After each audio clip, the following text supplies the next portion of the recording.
Hi everyone, my name is Siddhant Singh. I am 12 years old, studying in class 7 in Adarsh Public School, Vikaspuri, New Delhi. I have made a smart robotic stretcher.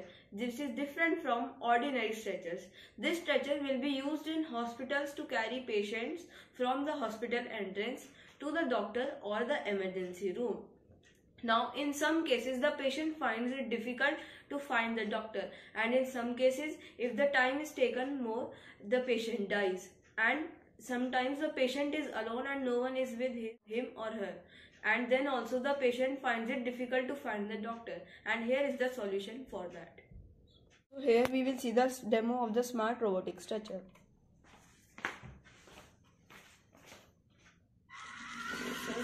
Here, as we can see, the robot is perfectly following the path, and now here it will stop. It has stopped because both IR sensors are sensing black color, and when both IR sensors sense the black color, the stretcher will stop.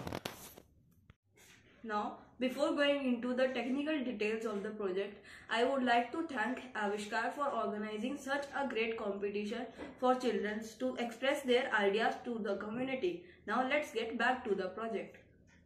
So to make the smart robotic stretcher, I have used the mechanism of a whole line follower robot, and this stretcher has been made by the Avishkar Robotics Advanced Kit. Now, the mechanism of the line follower robot will be like this.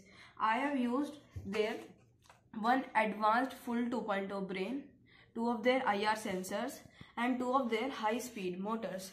Here, as you can see, there are two high-speed motors and some wires and some metal structures, and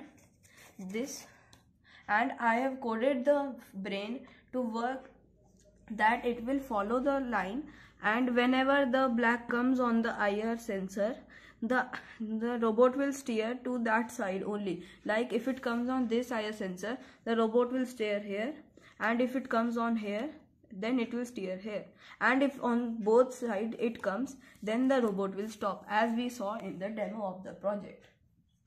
And if my smart robotic stretcher reaches the final round and if it wins, I would like to add more features to it and innovate it to make it more wonderful and make it more innovative further. Thank you. Thanks for watching.